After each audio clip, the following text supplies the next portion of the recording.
All right, light up those pumpkins, everybody, because we are live. Let's see who else is awake and alive out there tonight. What is up, everybody? Happy Michael Myers Monday. If this is your first time, my name is Matt. We are Halloween Daily News, and this is Michael Myers Monday, the ultimate Michael Myers Monday, actually, if you want to get technical about it, because we have a lot to celebrate this week. We're celebrating every week all things Michael Myers. It's our gathering with the Michael Myers fans and fanatics and everything in between. And of course, we're here on the precipice of Halloween Ends. So welcome, and to all of our returning friends, what is up, everybody? Happy Ultimate Michael Myers Monday to you all. Thank you so much for joining me this evening. We got a good one. It's going to be a loose one, just kind of a kickback celebratory one, because you guys know, what's the breaking news this week? The breaking news is we're just days away from all of us seeing Halloween Ends for the first time ever. What is up, guys? Happy Michael Myers Monday. Happy historic Michael Myers Monday. All right, I'm going to turn over here to the live chat real quick. I got to thank Rob Windsor right off the bat for the $5 super chat to get us kicked off on this Monday evening. I see some of our channel members in here as well. Patrick Ring and AC Fall Guy. You too can be a member if you want. It's just $5 a month, and you can use some of the cool emojis that you see those guys using. Let's see who else has checked in. And David, I did see your pumpkins very early this afternoon. I appreciate it, man. Megan is here as well. All lit up. Phil is here. Christian Edwards has checked in. Jamie McClendon is in the house. Tim Leo, our buddy. What's up, man? Art H79, another one of our channel members. Big shout out to you, Art. Thank you for being here. Happy Michael Myers Monday, everyone. He says, decided to stop being a cheapskate and become a channel member. Hell yeah, thank you, Art. It doesn't mean you're cheapskate not being, but thank you. Yeah, it really does help us out. Every little bit helps, and once we get just a slightly larger channel community, then we're going to start doing, some special channels only events every now and then as well. But for now, what you get is the use of those very cool custom emojis and badges after you are a member for a few months. It's just $5 a month, and you also get some of our pre-recorded videos before they go public, so you get kind of like an exclusive preview on some of that stuff. All right, who else is in here? Jenny, of course. What's up? Thank you for joining us as well. Happy Michael Myers Monday. David Suber, of course. Devin is here. Thank you as well for joining us. Lisa has checked in. Michael is here. Let's see who else. Phil is here. Darlene, awesome. Lots of familiar names checking in the live chat. Andromeda, thank you for being here. She'll be in her car in a few minutes. Awesome. Going to be listening. That's awesome. Danielle is here. Thank you for joining as well. All right, we got a good crowd in here. The great Patrick Ring lighting it up. I love to see it. Let's see. 77J Carva is here as well. Sorry if I've missed anybody. Lakenin one, I think. Michael Myers Monday. Thanks for checking in. AC says fresh buzz cut. Yep. You gotta get my October buzz cut. Gotta be ready. More aerodynamic if I gotta run from the boogeyman in the middle of the night. You know how it goes, right? Peter is here as well. You boys trick-or-treating this year or what? Yeah. I'm going to be going trick-or-treating at my local theater this Thursday. I don't know about you guys. Summit is here. Awesome. What's up, man? Byron, of course, 4 days. Love to see it. Let's see. Jamie, I think I mentioned earlier. Thanks for checking in. Brett says, busy week. Awesome. Yeah. Big time. Yeah, this week we are finally here. Of course, we always like to start a little bit like with a show and tell. So, of course, this week, the only show and tell, the only proper show and tell, there's only really one choice, and it is this, the officially licensed Halloween Ends mask produced by Trick or Treat Studios. And I do have an update for you. Let me go over here. Here's the proper photo of it. And if you watch that unboxing video that was shot just as soon as our initial shipment arrived, then you'll remember the long story. But basically, we didn't get our entire shipment, and we sold out of what we did get within just a few hours of listing it without ever even sharing it on social media or anything. You guys are amazing for that. Those of you that snagged that first batch up. The good news is our second batch is going to be in hand in this week, in just a couple days. It is scheduled to arrive here at HDN headquarters on Wednesday, which means all of our current orders will be shipping out this Thursday and Friday.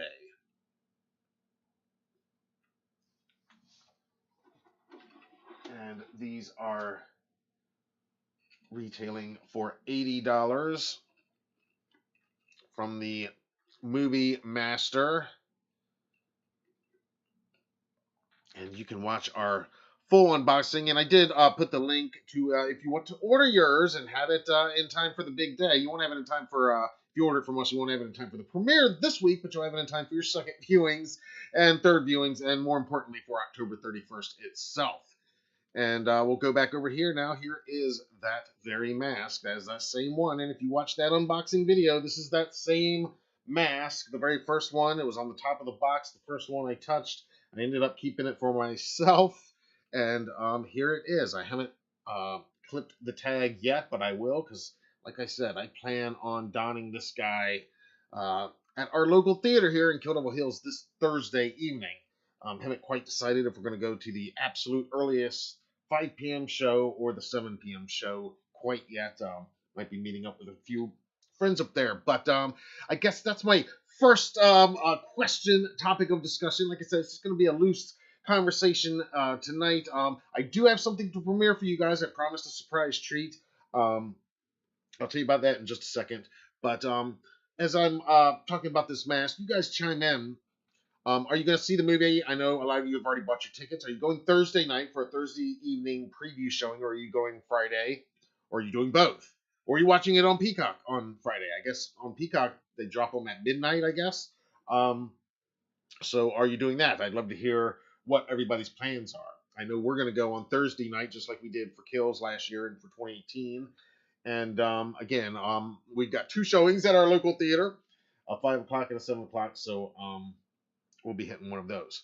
So here it is. This is the brand new Trick or Treat Studios mask, and I am proud to say that we are an authorized seller of Trick or Treat Studios products, and we will have them back in stock, like I said, officially as of Wednesday. And the link to order is in the description right now if you have not ordered yours yet. And I think I've decided that it is my favorite of the Trick or Treat Studios masks of these most recent films. And even though I haven't seen the movie yet, from what we have seen, it feels the most screen accurate to me. And aside from this amazingly detailed sculpt, which, I mean, you really have to see in person to truly appreciate, although I tried to capture it pretty well in our showcase video. But aside from that, I feel like whatever they did to get the paint job better on these ends masks as opposed to the Kills masks, which again, the Kills masks, the sculpt amazing as it always is. The paint jobs were very varied, quite varied, very varied on all of them. These, they're not quite as varied, but man, they all look so good. And again, you really kind of have to see it in person. But and of course, you got that white, what they call the mold effect there. Anyway, you guys let me know what you think about this mask. By now, you've probably seen some in person if you've been out possibly to a Spirit Halloween or a Party City store or a Halloween City store or something like that. So let me know your thoughts on these guys. And yeah, as of Wednesday, officially, I mean, we're taking back orders right this minute, but as of Wednesday, we will have them officially back in stock right here at HalloweenDailyNews.com/shop. We've also got a few of the HK knives left as well. I think we've only got about 10 of those left, so might want to snatch those up. And hopefully we will have the officially licensed Halloween Kills masks, not this month probably, but in time for end of the year gift giving and all that good stuff. And again, if you have not checked out our full unboxing, review, and showcase video, I do urge you to check that out when you get a chance.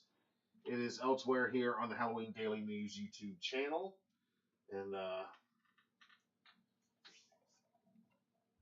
you can see some much better up close video of that very mask, as well as some of the others as well. All right, I'm going to turn over here to the live chat for just a minute. You guys tell me what you think about the officially licensed Trick or Treat Studios mask. Do you own it yet? Those of you, I think Tim and maybe a few of you watching did order one from us. If you've received it, which you should have, let us know what you think. Hopefully you're a happy customer.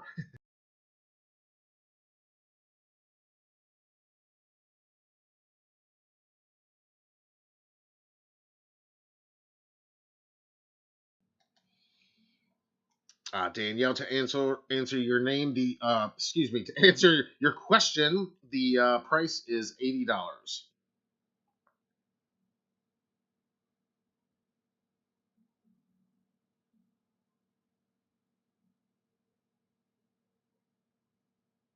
Megan's at home having a Halloween Ends party. I love it. Gabriel says the final showdown Friday. Hell yes. So yeah, I want to hear from you guys. When are you gonna watch Halloween Ends? That'd be my first question, I think.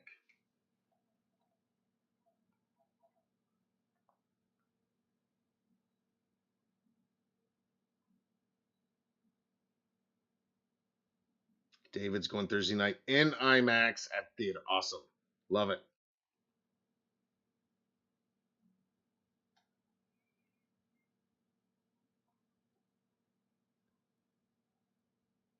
Caesar is checked in as well. Happy Michael Myers Monday. Welcome.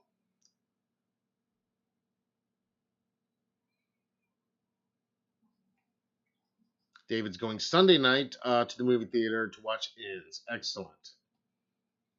Yeah, we will definitely keep everything spoiler free here through the weekend. But next Monday, might have to put a spoiler alert out because by then I think everybody watching probably will have watched it by next Monday, and we'll have a deep dive discussion. But I'm thinking probably after our viewing, I've never done this before, but I was thinking I might do like a just right out of the theater reaction / review, just first initial thoughts right out of the theater type thing. I don't think it'll be live. Probably I'll record it and upload it on Friday, most likely. We might do a live Friday evening. If we do, that will definitely be spoiler free. Whatever we do over the weekend, we'll keep it spoiler free for sure.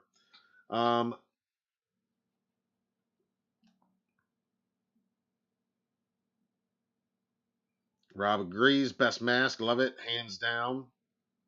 Best since the 78 original. Hell yes.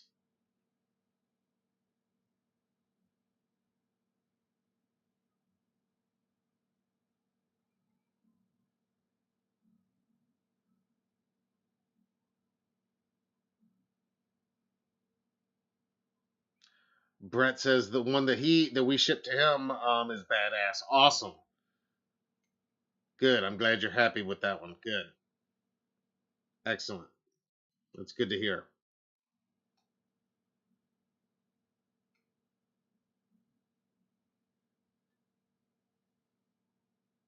Lakins has received a Halloween Ends mask and it's fabulous. Now trying to decide whether to get the Tots Halloween 2018 or the original 78 for your body prop. Awesome.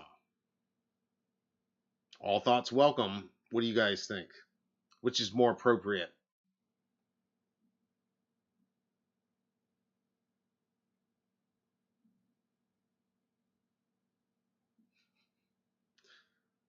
Someone's writing scripts about my aerodynamic haircut. Hell yeah.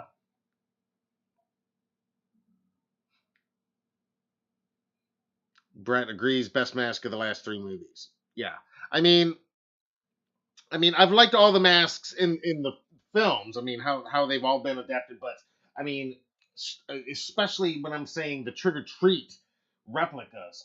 This one I feel like they absolutely they really got it as close as they've ever gotten um, out of these three movies, if you ask me.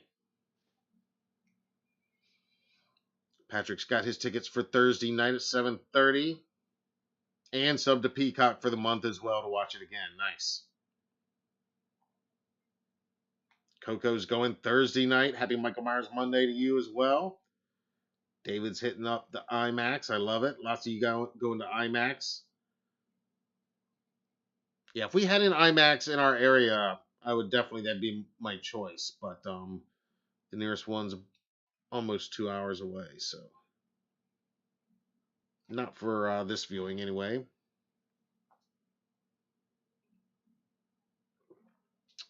Gabriel's asking when I'm seeing it. Nope, I'm seeing it on Thursday. Yeah, I can't wait till Friday. I gotta go on Thursday.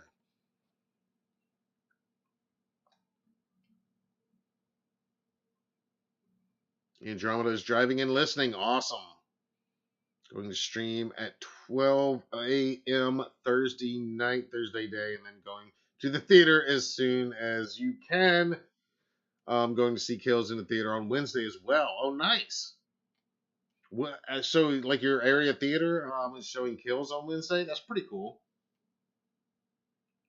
Yeah, I tweeted about this. I've been doing a rewatch all month on the first. This is the 13th movie, and I realized if you start on October 1st, we can run through all the films in the franchise, ending on the 13th on Thursday. So I started on the first, and I tweeted about this. I started with Halloween 2, 1981, and then proceeded through all the way through the Rob Zombie films in theatrical order, in theatrical release order, starting with 2 all the way through the other 2, and that concluded last night with Halloween 209. So now tonight, Michael Myers Monday, the last Michael Myers Monday before the release of Ends. Tonight's viewing, after I'm done here, will be the original Halloween 78. Tomorrow night, I'll watch 2018. Wednesday night, I will watch Kills, and of course Thursday night, the big culmination: 13 movies, 13 nights. 13 nights of Halloween movies. Hell yes.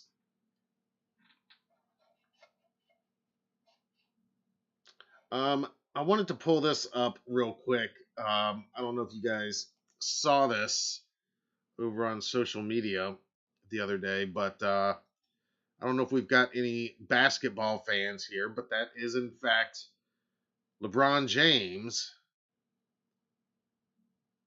And he posted this on his Instagram account, and Jamie Lee Curtis then reposted it on hers. That is LeBron at his house showing off his Michael Myers animatronic. And yes, that is the same one that I own as well. That's the Party City animatronic, if you're keeping score.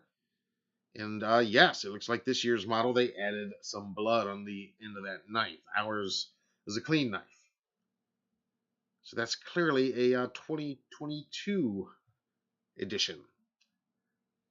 But I thought this was pretty cool. LeBron is a known horror fan, but I didn't know how much he really loves Halloween itself, both Michael Myers and Halloween itself. And here's just a little bit of the rest of his setup, and it's pretty damn impressive.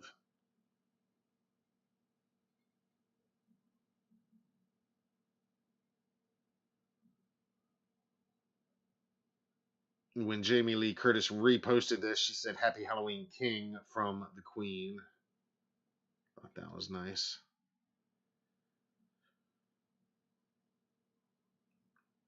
Here, I'll just show you his little walkthrough.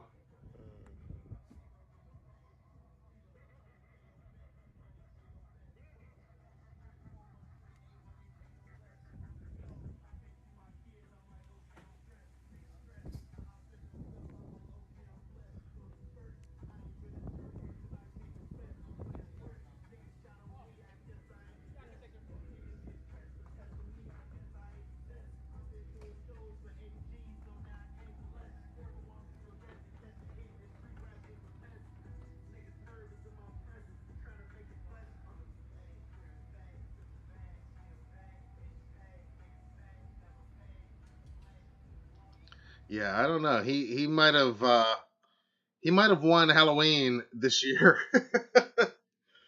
Yeah, I don't know if anybody else in your neighborhood's going to be able to top that. It's pretty impressive, but pretty cool to see that familiar animatronic on there. Michael is everywhere. Jamie Lee Curtis is everywhere as well, doing all kinds of press right now. I'm sure you guys are seeing a ton of her interviews, as I am, or maybe you're not. I've been watching them. I'm not going to quote every single thing she's been saying. A lot of it's kind of the same stuff, but Michael is definitely everywhere. James Jude Courtney is in LA for the premiere this week, and he posted just about an hour ago a picture. I think he just landed there today, I believe, and he posted a picture. It must be nice when you get off the plane, walk out the airport, and right there is a billboard of yourself, of Michael Myers, larger than life, literally. Pretty amazing. Let me turn back over here to the live chat real quick before we move on.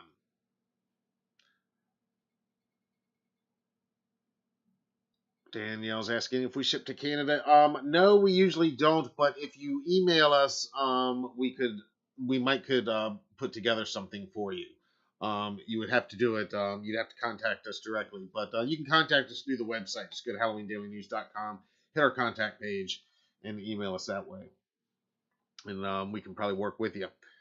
Gabriel's been watching them all over again as well. Yeah, I mean, I watch them every year anyway, but and I realized I think I did a very similar rewatch last year. Coco says after you watch Ends on Thursday, are you going to come home and watch it on Peacock midnight early on Friday?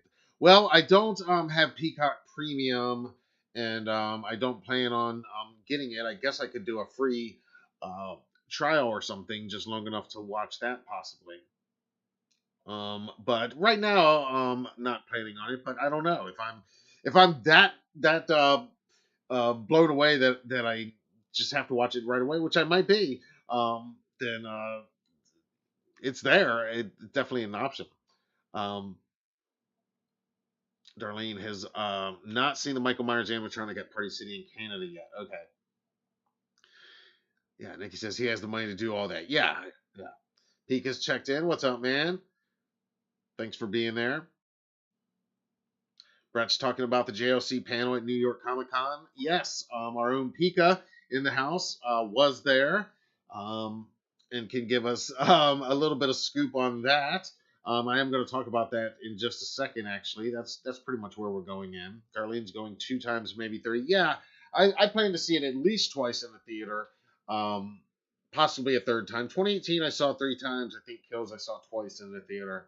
Um, but I'll probably go for sure again Halloween weekend, and as far as whether that'll be my second or third viewing, I don't know. Or the Peacock thing. I mean, I'm not planning on getting Peacock. I'm not going to buy it, but you know, I might could do the a free trial or something like that, possibly. We'll see.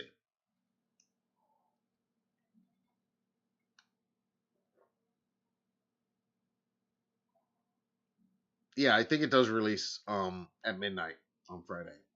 I mean, that's what I understand. Yeah, Pika says she didn't really say anything about the movie that was new. We're gonna be surprised, and it's crazy. Yeah, absolutely.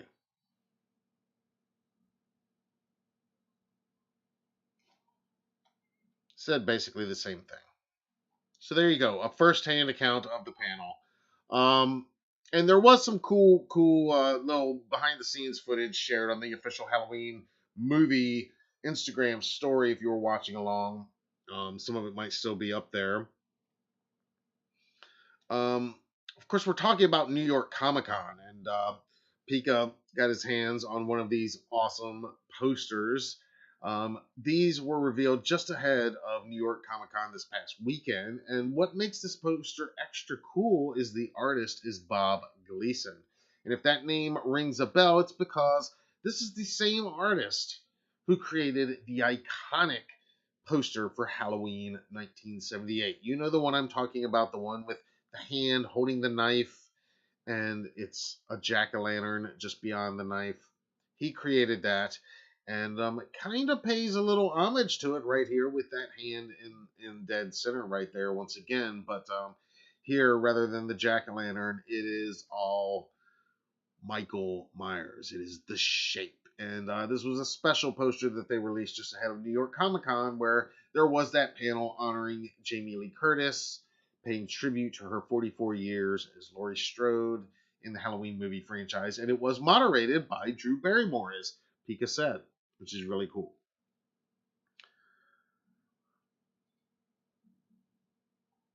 And Fangoria actually talked to Bob Gleason about this new poster, and Bob says, quote, "I actually painted multiple versions of it. It was fascinating to me how the character has changed, and I realized that it needed to be darker and more evil. Even within simple objects, the lighting and shading vary so much in the character."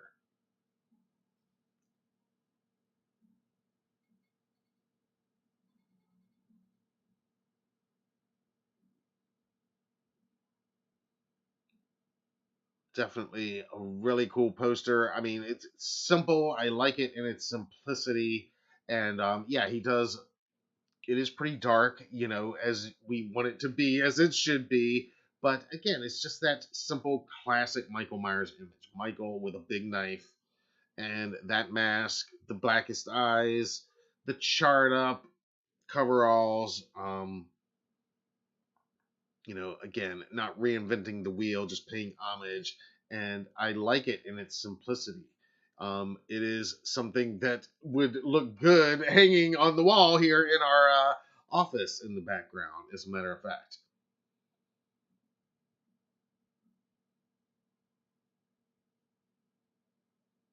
And showing off that mask, that ends mask as well.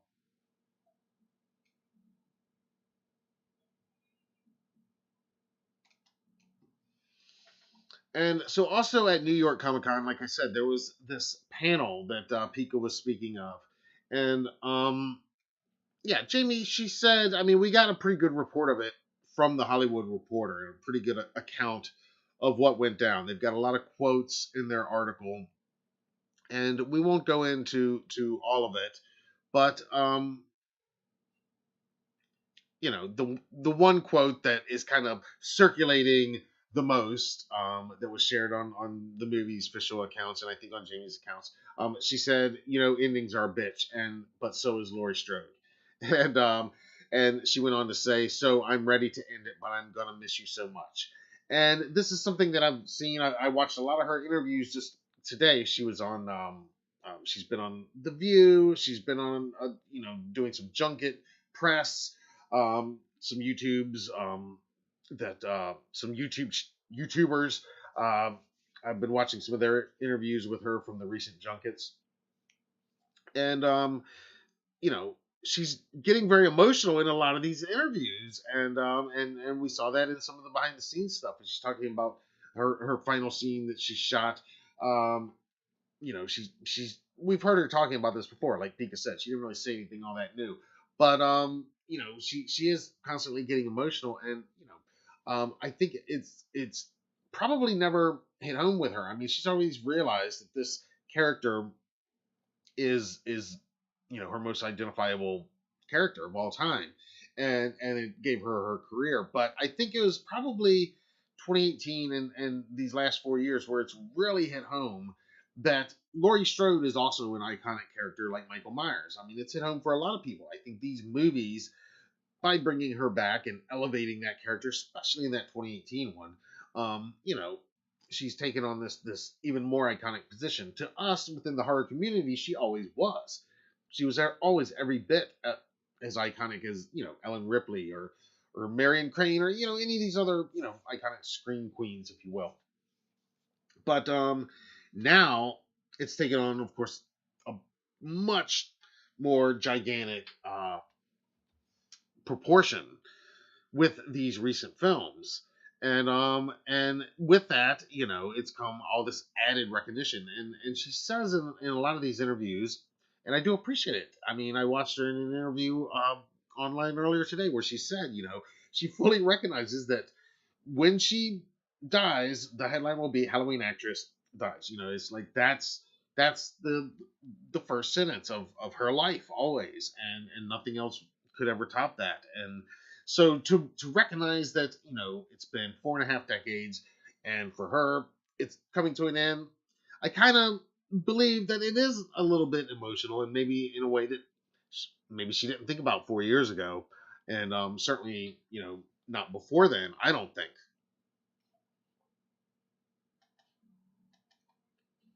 So we'll go over here to the Hollywood Reporter for just a minute, and she's just paying homage to where it all started. She says everything good in my life came from that shitty little office in Hollywood that was about the size of where these two chairs are, where John Carpenter and Deborah Hill cast me in the part of Laurie Strode. I didn't know it then. I know it now. One of these days, hopefully not tomorrow, but I'm 64. I mean, do the math. It's not my favor. Sooner or later, it's going to say these words: Halloween actress dies. And she goes on to say that there's a permanent ink of her life is Laurie Strode, and that they're intertwined forever.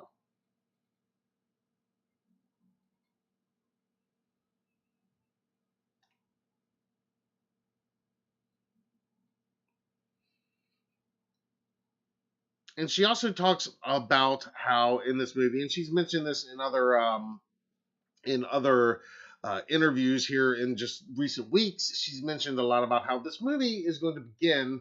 I don't think this is any kind of spoiler. Again, it's been put out there, and it's even in the synopsis. But in the opening of this movie, we're going to find Laurie in what is easily her happiest state we have ever seen her in since the early scenes of the 1978 film. Because from then on, once everything happens in '78, when we see her in Halloween 2, when we find her again in H2O and Resurrection, in 2018 in Kills, not in a good state. Here, she is pointing out, and we all know it's not going to last, and she says that, but in the early stages of this movie, in any case, she's going to kind of have it together, which is a version of this Laurie, this 40 years later Laurie that we've never seen before. Because in 2018, she's very, she's together in certain ways, like she's prepared, she's ready to kick some ass, but she's not together in other ways. So this will be interesting, I think. Exploring just for a few minutes, giving her this kind of peace and happiness, and before um, it all goes to hell.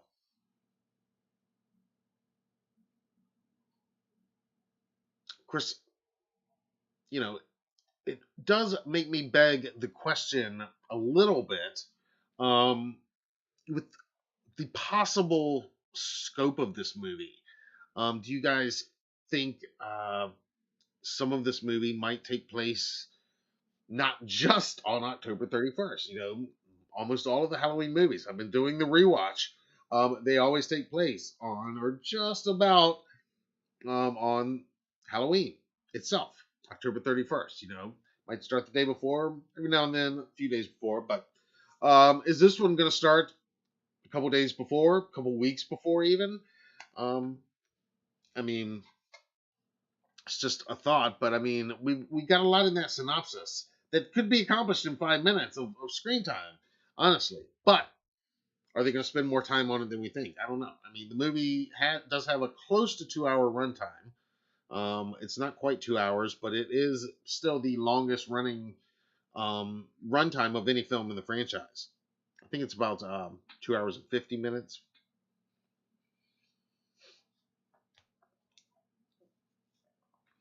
All right. So that's a little bit of the New York Comic Con, and it was kind of cool that they had Drew there. I mean, Pika, you tell us how cool it was. It looked cool from the footage we saw. and the fans looked like they were eating it up. Thousands of them in that room, right? I mean, you can tell us from firsthand, but it sounds like it was a pretty awesome event celebrating this franchise that we love.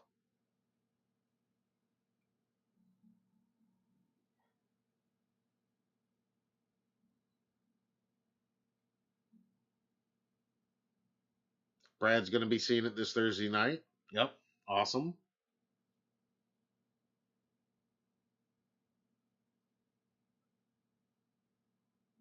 And thank you for being here and tuning in, Brad. Coco's thinking it's going to start a few days before. I think so. Kind of. I'm thinking, Um, I mean, and that's not unheard of. Again, in the rewatch, there are, they do start a few days before sometimes. But, all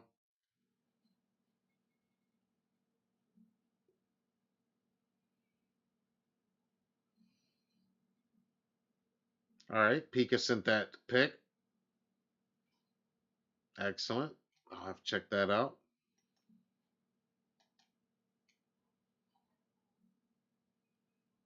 Oh, I know what you're talking about.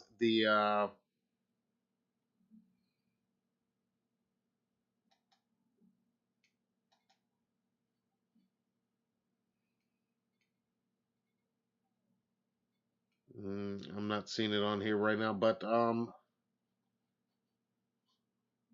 think I know what you're talking about. Those the masks.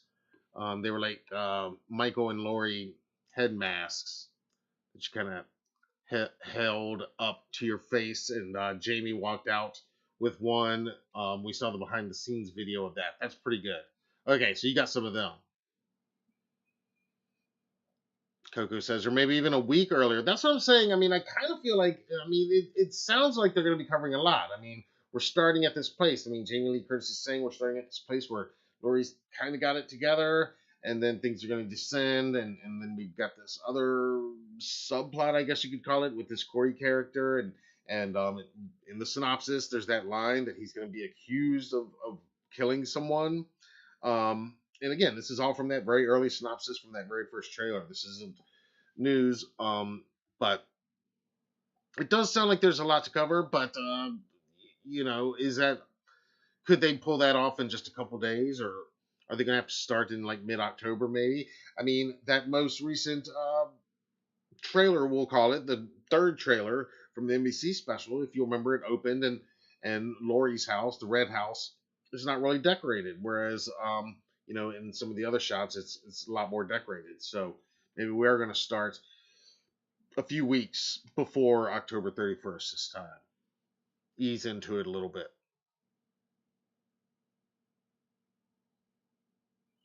Rob thinks it's going to start actually at the end of Kills and then jump further into um, the time jump from there. That's a pretty good theory. I mean, that's not you know I could see that, and then they could still kind of pull off the original plan of picking up right from Kills a bit, and then end it and jump forward. Could kind of see that.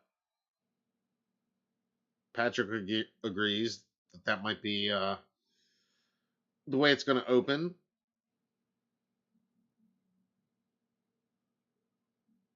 Darlene's wishing they would hang up the movie posters. Our theater a lot of times does have the posters. They didn't. I guess Universal doesn't send them very very often, but they do have some sometimes that are just free. Like the 11 by 17s. We've gotten a lot from there, but not these posters. But our local theater, I do have to shout out to our local RC theater. Back in 2018, they gifted me not just any Halloween 2018 poster, but it was the giant subway-sized one that was hanging up way up high on the super tall walls.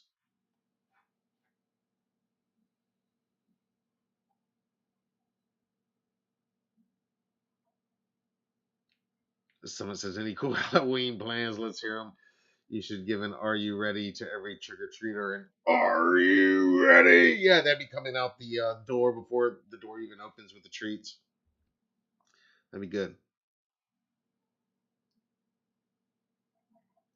Yeah, you should ask them. And again, our theater, they gifted that to me because we were going to see a movie. It was like a month or two later. I want to say it was almost like in December, when we were there for a movie, and um, they just know us. Obviously, we've done a film festival there and stuff, and we're the Halloween people anyway, and that was really cool. They surprised me with that. David, of course you have a Bus Depot poster. Awesome, I love it. Of the 2018 or of 2018 and Kills.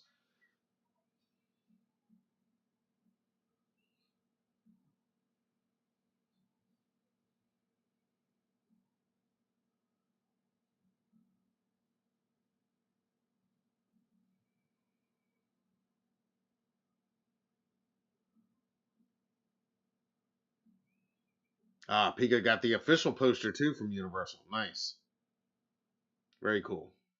Andromeda stopping for gas. Saw a picture of James and Rowan, and that was him. Way too small to be the copycat killer by. Huh. Well, that's an idea. I mean, a lot of people think the Rowan Campbell's character is going to be in the Michael outfit at a certain point, and will it be a copycat killer scenario or a copycat wannabe or something? But that's an interesting idea. Could somebody else be dressing up as Michael Myers? We talked weeks back about the history of this franchise of different characters trying on the Michael Myers costume. And during this rewatch, I mean, it has happened a few times. It's always interesting to see. I love whenever we see Michael wearing a mask or some kind of disguise that isn't his main mask, because those scenes are always cool, in my opinion. But then there are some scenes, some of which are kind of jarringly goofy sometimes, but it's always interesting when another character puts on that mask. Usually in the films, in my rewatch, you see that it's a in a jokey manner, which doesn't usually end well.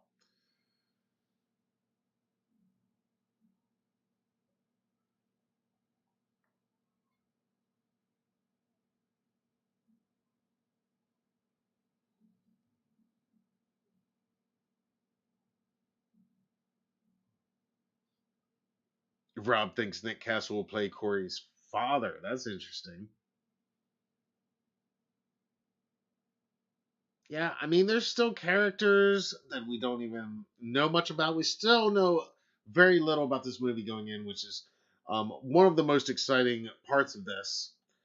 And it really can't be overstated how much this is a big deal for this franchise. I mean, this franchise is a big deal for horror. It changed the face of the genre. It really did. It changed things in so many ways.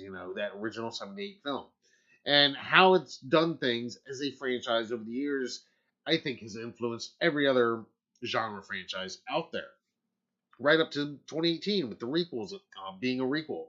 Um, and I was thinking about it over the weekend. We've been talking a lot lately about how this year is the 10th anniversary of Halloween Daily News. It was back in 2012 when we launched our website and our brand, and we've been looking back and feeling a little nostalgic and all, and also trying to feel a little bit of pride in some of the stuff we've done here.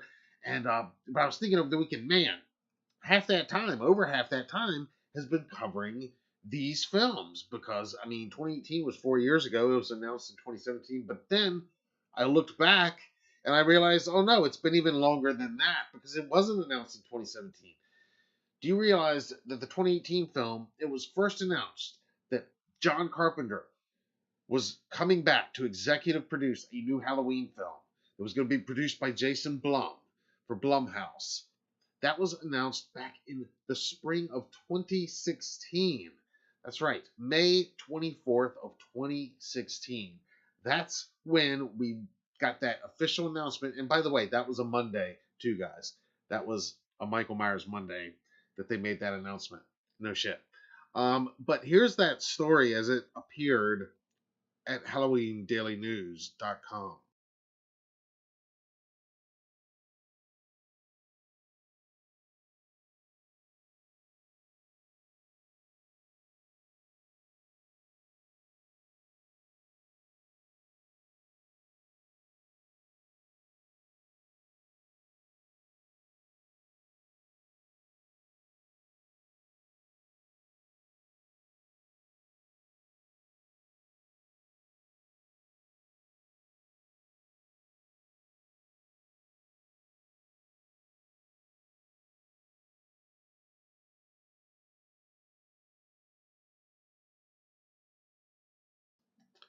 So here is that article as it appeared almost 6.5 years ago, guys. We didn't know what the movie would even be called at that time. But it was on May 24th of 2016 that it was announced officially that John Carpenter would executive produce a new Halloween movie from Miramax, Tracus, and Blumhouse.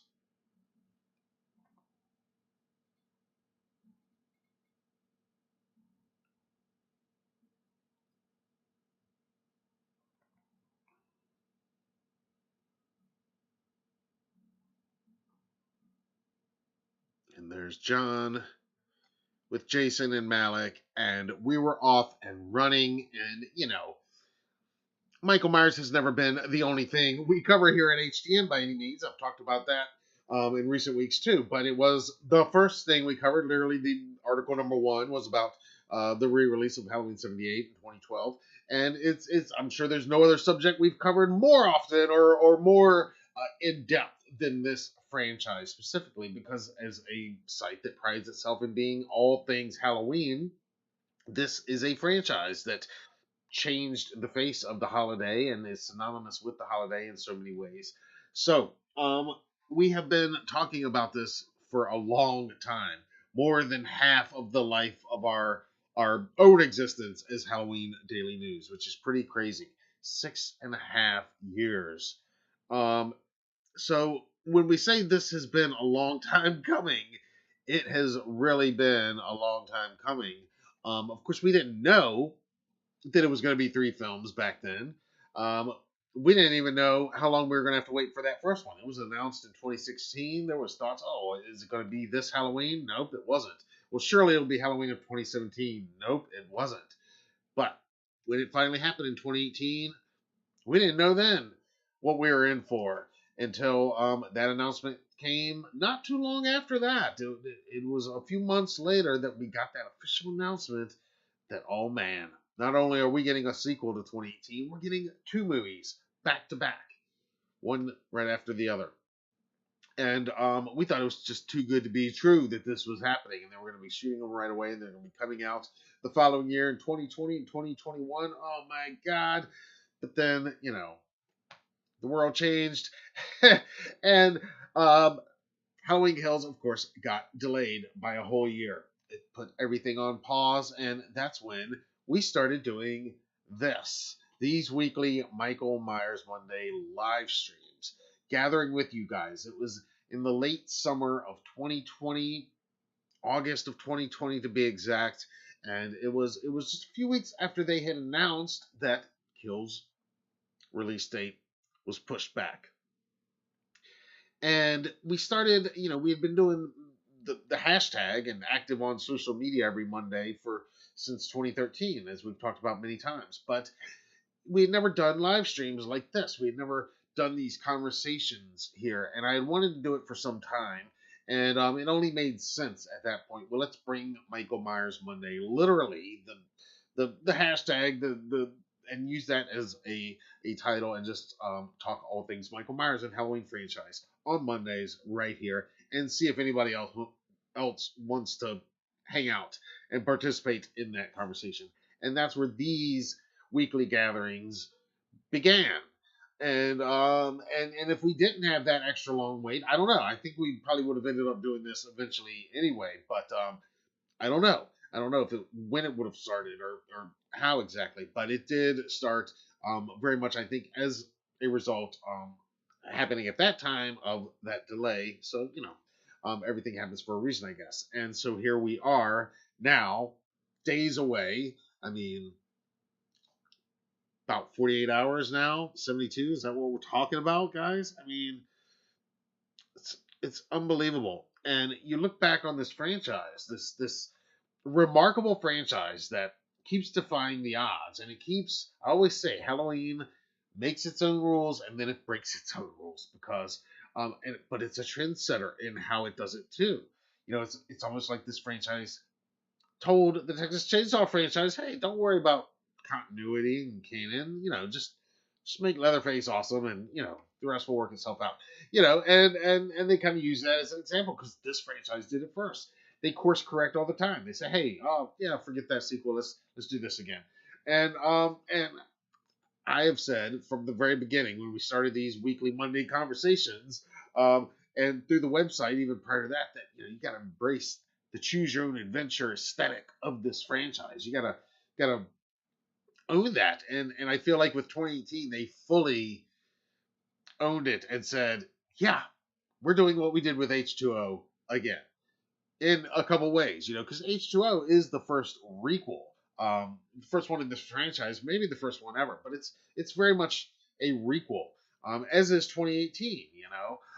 They did it again, and they with Jamie Lee Curtis again. So, but you gotta love the fact that every October you could watch a different timeline, a different continuity, a different order of these films, and it's never gonna be right or wrong. It's always just gonna be whatever your taste is for that year, or your flavor is for that year. Or you can watch them all, and you can even play with the order of that. So, um, like I've said many times, I choose to embrace that about this franchise. But there's never been another period in this franchise where there were three films made consecutively like this, with the same talent, the same creative forces behind the scenes, the same director. David Gordon Green, first director in the history of this franchise to direct three of these movies, much less three in a row. Um, James Newton Courtney is making history on screen as Michael Myers. Three consecutive movies like this. It is it is fresh, new ground for this franchise to be doing this. Is this movie going to be different? I mean, people, here we are on the eve of it, pretty much. Final thoughts, predictions, and all that. Yeah, I mean, I think it's going to be different. I think they're all saying that. Is it going to be as different as we're all or trying to prepare ourselves for? I don't know. I don't know. I mean, I'm prepared.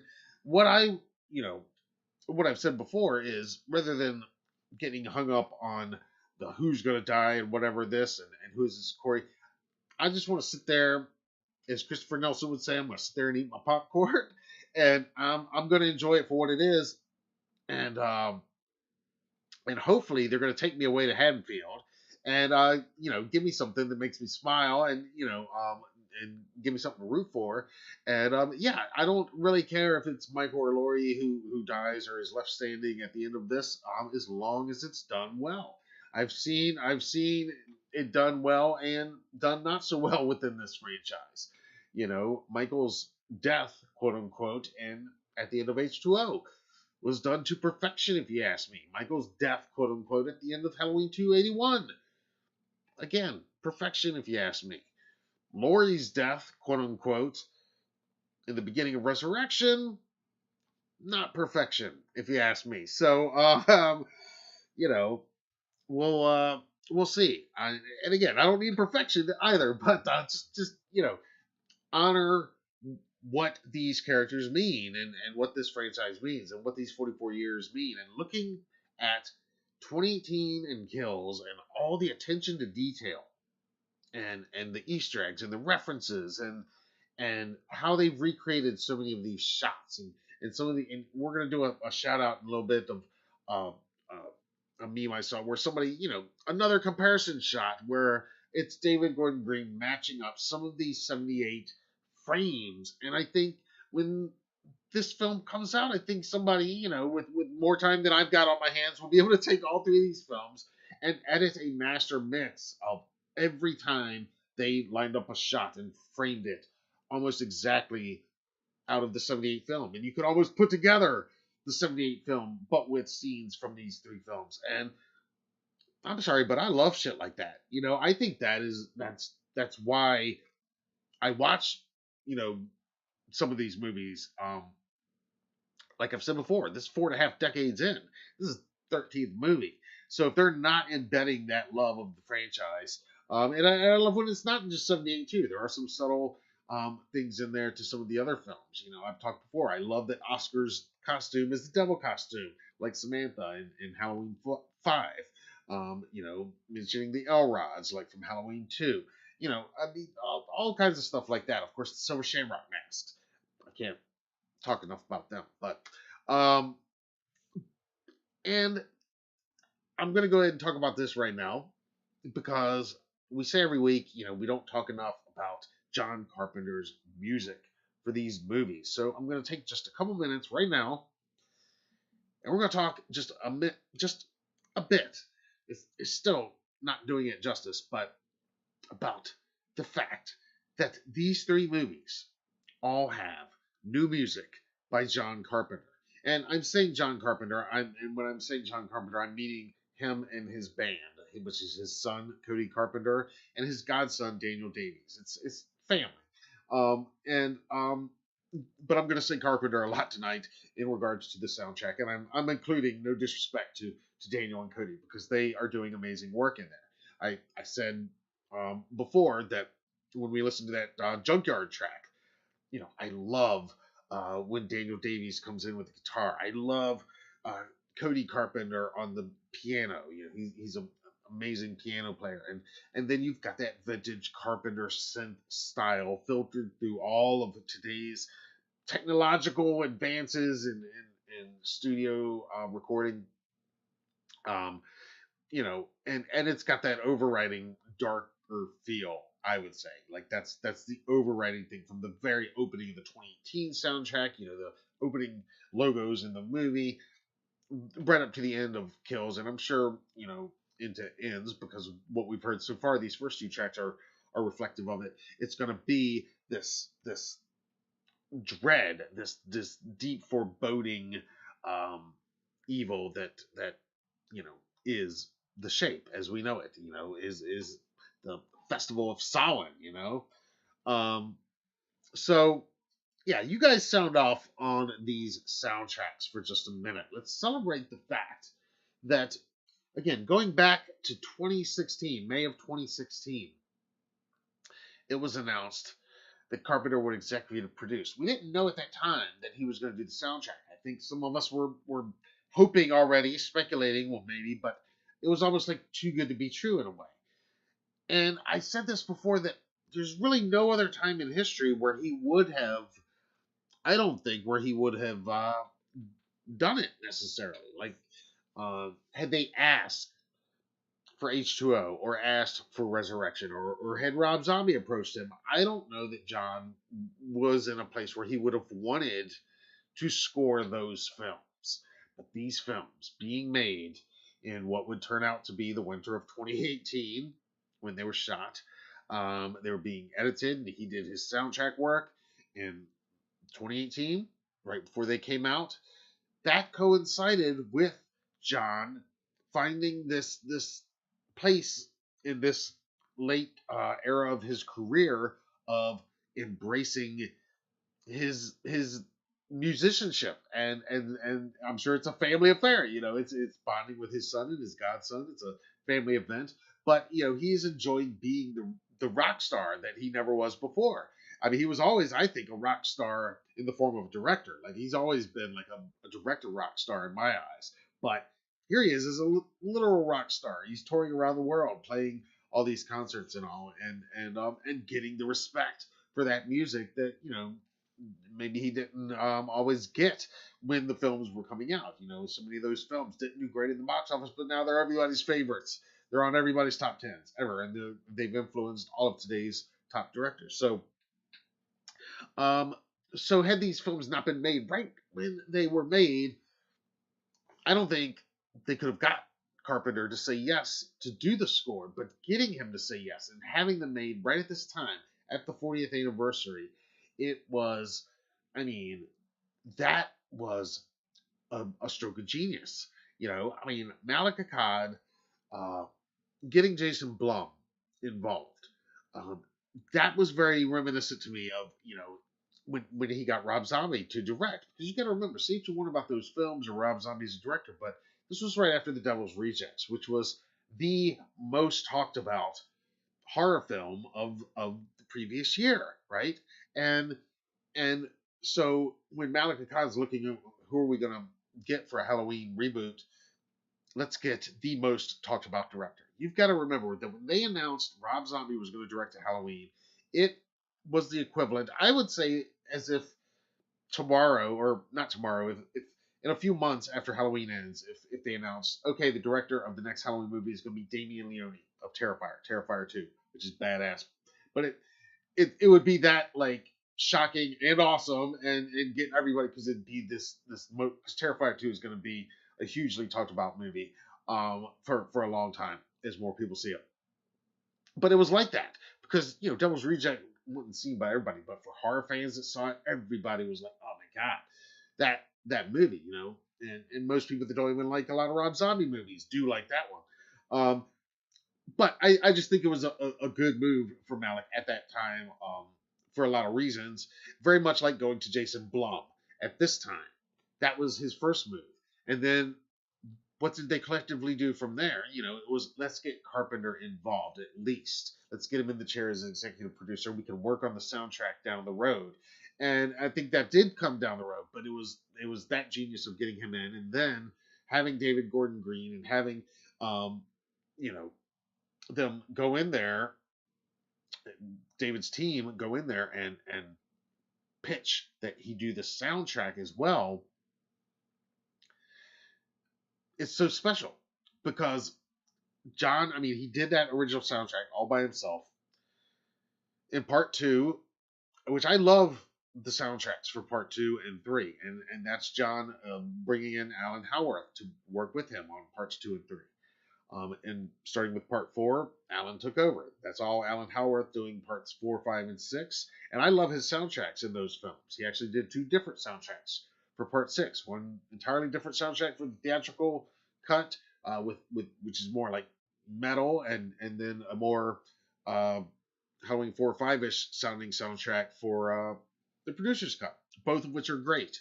And I really love Howarth's soundtrack for part 4. The John Ottman score for H2O, it's not my favorite. I like H2O a lot, but it's not my favorite score. It's very 90s, very screamish. The score for Resurrection, kind of not that memorable, I'll say. And then Tyler Bates' score for the Rob Zombie films, I always like his music in those films, but like those films, it is very loud and abrasive and fitting for those films. But but it works for what he's doing. But Carpenter has never really tackled the score since that first one, arguably, until the 2018. And he's doing it in this later career mindset where I feel like he was probably more at peace with everything, his body of work, his own legacy already at this point, to where he can say, yeah, let's go back and do this, and let me just score it. Let me just do it with my band. Let me do what we're doing, but do it this way and be a part of it this way. And it's still him giving voice to these creations that he and Deborah Hill created out of their minds, and he's still doing that, in this new form. So I think it's so special that they did that. And then, of course, bringing him back for Kills, and that soundtrack's amazing. And in some ways, I like that soundtrack even more than 2018. 2018, I love tracks like The Shape, Hunt Allison, and the Triumphant track at the end. The one of them is Monumental, I think. The Shape is Monumental. All those are so good. Kills has some of my favorite tracks in this whole franchise, though. Gosh, I'm blanking on some of the track names now, but the track that plays during the Jeep sequence, you guys know what I mean. And then and when Cameron's death, with the whole stairway scene, what's playing in there? This is stuff that is taking those classic themes in a whole new place, and it's just awesome. And we've only heard 2 tracks officially. I haven't listened to any leaked stuff or anything. I don't know what's out there as far as that, but a lot of people have said they've heard other stuff. But we've got 2 tracks: The Junkyard, which I did a reaction live here when that was released. Hey, maybe we'll hang out and see if another one is released tonight at midnight. Probably won't be, but that'd be pretty awesome if it was. But I'm sure it won't be, because we're gonna get the whole soundtrack this Friday at midnight. That's something else we can do at midnight if you're not streaming. on Peacock, you can be streaming the soundtrack as well. Um, but man, um, like I've said before, to wrap up the soundtrack manifesto here, but say what you want about these films, and everybody has, everybody's got an opinion, and that's fine. And but I don't hear really anybody complaining about these soundtracks. I don't think that was a bad decision by anybody, and I don't think any of the work done, any of the music, anybody's complaining about any of that and saying, man, if only they had a different composer or something like that.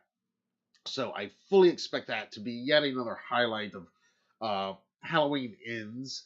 I expect it to echo, all of these classic themes as we know it will. And we are getting tastes of some of the tracks we haven't heard yet. If you're listening closely to some of these promo videos that are showing up in IG stories and all that good stuff, there are, variations on the theme and stuff that I anticipate will be part of that official soundtrack as well. So we are getting a little taste of that already. But man, I just can't say enough about it. I love it.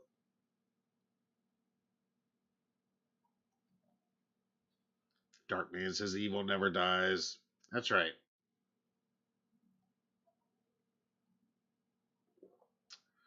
Byron says the last good score he really enjoyed was Halloween 6. Okay, so you don't like the recent ones really? Or you mean the last one until 2018? Yeah. I mean, like I said, I liked all of Howarth's scores, um, especially part 4. Like that a lot.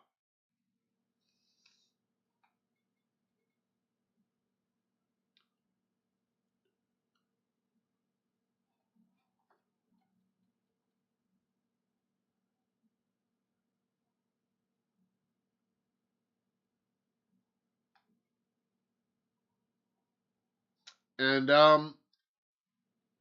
one other thing that I did want to mention, actually two other things, and then I'm gonna world premiere. I didn't even tell you guys who I'm world premiering a clip with tonight.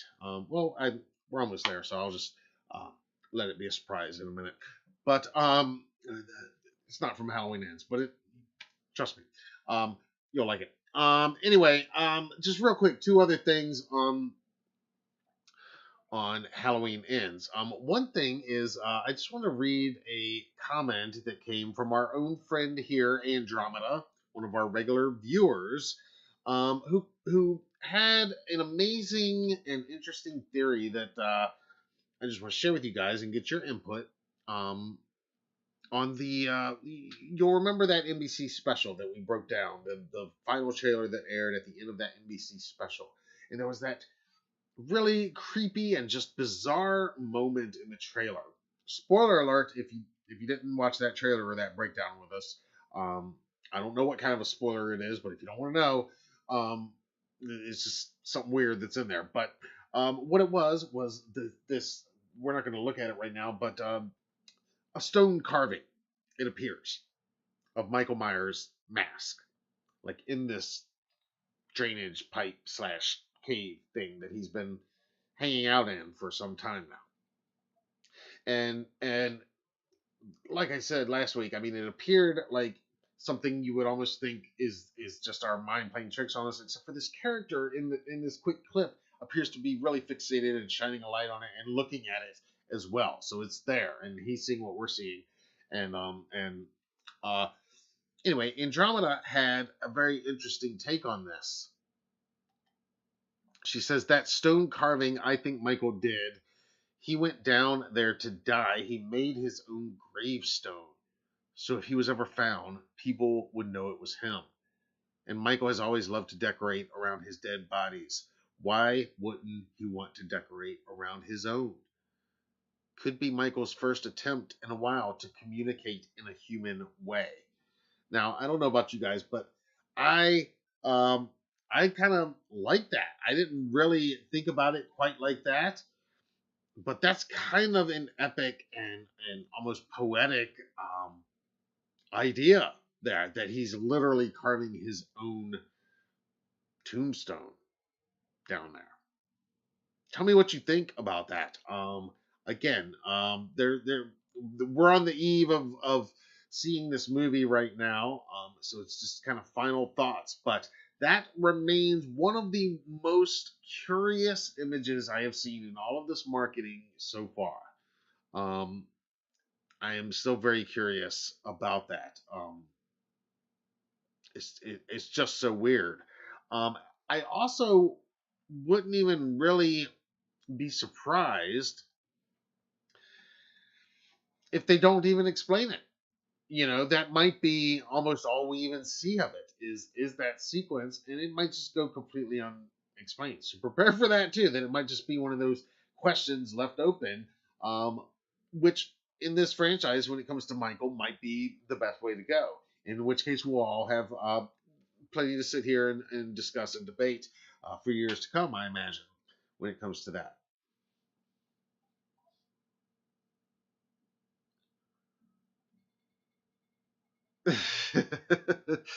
Summit needs an extra Are You Ready? Because it's the final Michael Myers Monday before what is supposed to be the final battle.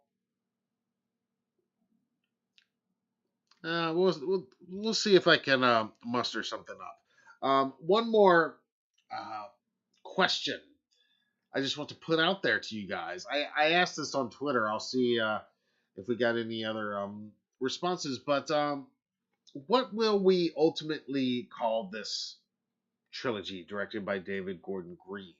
I know it's technically four movies, including 78, but I mean, I think history will look back at this as a trilogy of movies. Rob Zombie did a pair of movies. This will be a trilogy of movies. But what are we going to call this trilogy? I mean, when it comes to parts 4, 5, and 6, to me, that's kind of the Thorn trilogy. A lot of people call it the Jamie Lloyd trilogy. Um, Neither really fit because Jamie Lloyd isn't really the focal point of part 6 as much. But then the Thorn doesn't even come into play until part 5 and really until parts. So I don't know, but I kind of consider that the Thorn trilogy. And then our friend David Burke, he considers part 1, 2, and H2O to be its own trilogy that he terms the sister trilogy. And I like that as well. I think that makes a really nice trilogy itself. And then in which case you just kind of watch Resurrection as its standalone thing, which I've advised before.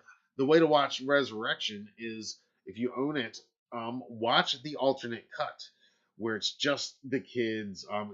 It's like a found footage movie, and it doesn't include Laurie's prologue, which I can do without in that movie. That way, it keeps the ending of H2O intact. And it's a much shorter film, but it's like a found footage movie. It's very different. But it's cool that they include that cut on the Blu-ray and the DVD, and sometimes I will watch that one. This year I watched the theatrical cut, and I don't know. I just wanted to experience every bit of Michael I could this month before seeing um, this ends.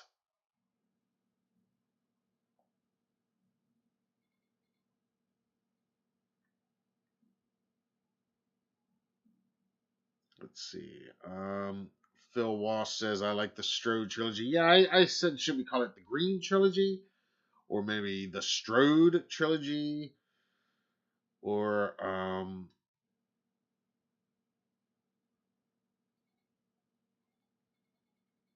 what do you guys think?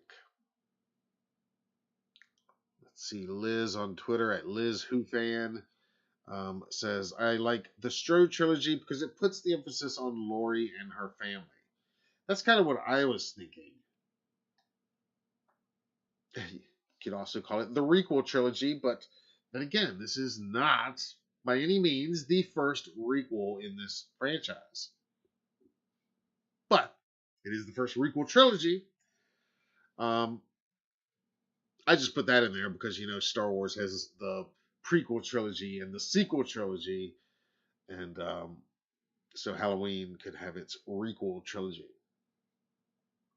I guess we're still waiting for an official prequel trilogy. Wow, well, what would they even do with that? But over on Twitter, it seems like most of y'all like the Strode trilogy. What do you guys think here in the live chat? And if you're watching this on replay, let me know in the comments what you think. Green trilogy, Strode trilogy. What are we going to call it? Andromeda says the Reunion trilogy. Okay. Or the Nelson Mask trilogy. I like that. Byron agrees. Strode trilogy is good.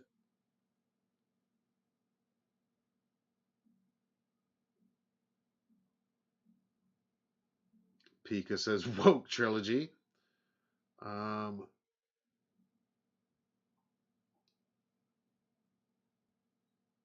Wolf says, can you imagine having an entire successful acting career based on such a significant horror film? Yeah, it's pretty wild. Byron's asking if we got another Halloween trilogy, who should direct it? Mike Flanagan, David Bruckner, or Scott Derrickson? All interesting choices. Summit says the D-double-G trilogy.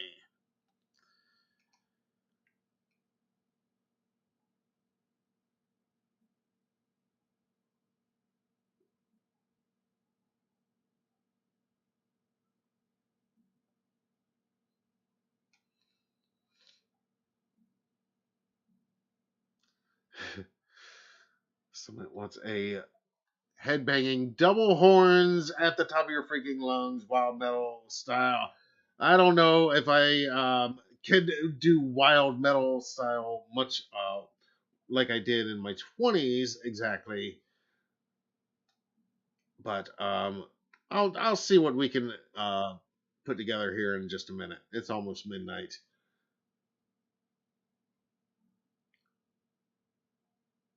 Rob says David Gordon Green trilogy. Call it what it is. Yep. Coco says, what about OG Team Reunited trilogy? I mean, it does have Carpenter, Castle, Curtis, and, all of those legacy actors in Kills as well. And, of course, Kyle back in this one. Andromeda suggests the Blumhouse trilogy. I thought of that, and but no disrespect to Blumhouse, but I don't know. I feel like it's got more of a David Gordon Green stamp ultimately than it does a Blumhouse stamp, if that makes any sense. So if I was going to choose between calling it a Blum trilogy or a Blumhouse trilogy or a Green trilogy, then I'd probably go with the Green trilogy myself.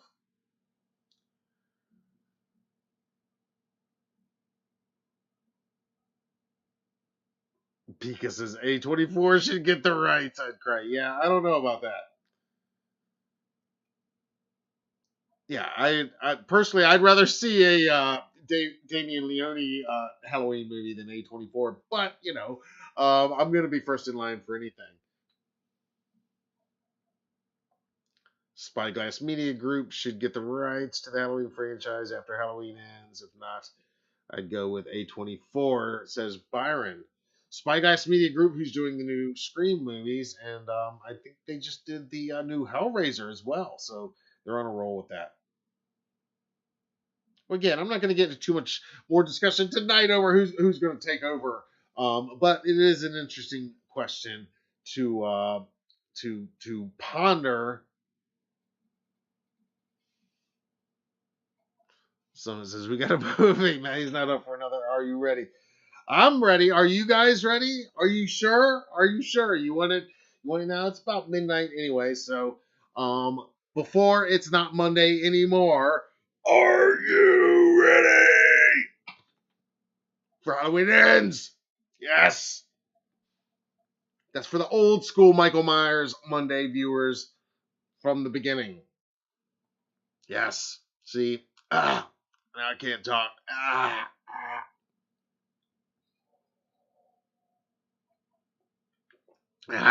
Excuse me.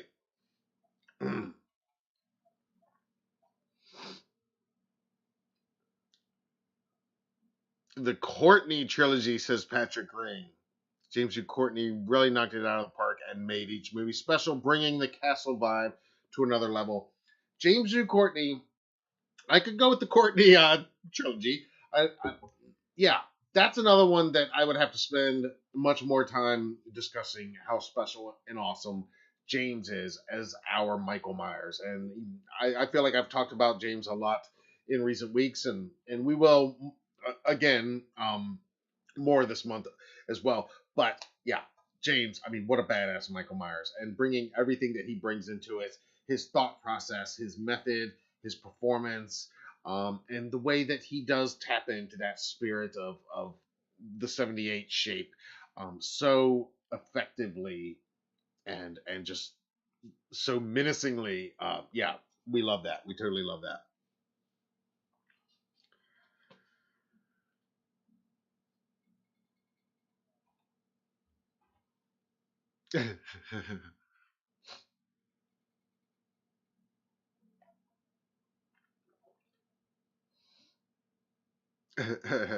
Halloween vibes in the house as well. Happy Michael Myers Monday to you. Okay. Well, it's after midnight, guys. How awesome is that? Yeah, James is awesome. James is an amazing Michael Myers. I go back to that very first interview with him just weeks after they wrapped in 2018. I mean, it was so awesome and special for us. And for me personally, to be able to effectively kind of introduce him to you guys, to the fan base. And that led to a great relationship we've had, and we've done many interviews since then. And I know I'm about to premiere a clip from an upcoming exclusive interview with somebody from this franchise, and I know a lot of you are probably wondering, well, are we going to have some people from Halloween Ends on here on the channel this month? And the answer is stay tuned. You guys know how it goes. I don't like to talk about things until they happen, but I can tell you that we are definitely very actively working with some cast members of Halloween Ends and working on scheduling some stuff with them. Um, I'll leave it at that. And so, if everything goes as planned in the next few days, yeah, you're going to be hearing about some of that. But what we're going to do here now is we're going to world premiere just a brief clip from another brand new exclusive interview that I'm very excited to bring you guys.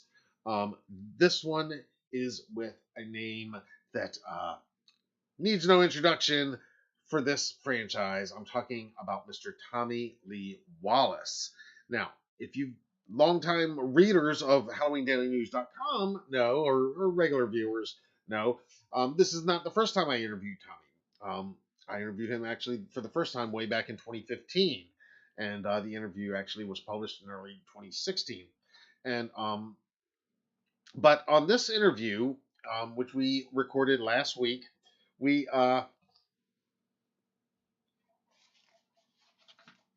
it was extra cool because it was done on the occasion of this month's 40th anniversary of the release of Halloween 3 Season of the Witch. Yes, you guys know I love some Season of the Witch, and as you'll see in this clip, I of course dressed and decorated for the occasion. And so that's what we talk the most about for most of the interview. Okay, it's Season of the Witch and Halloween 3, and all of my Season of the Witch curiosity, because Tommy has written a brand new book, and it is going to be the definitive history of Halloween 3, and we're all going to want to get our copies, and it is coming out imminently, like this month. So this interview is very timely. Now, all that being said, this is Michael Myers Monday, and Tommy, of course, is writer and director of Halloween 3, but he also wore many hats for Halloween 78.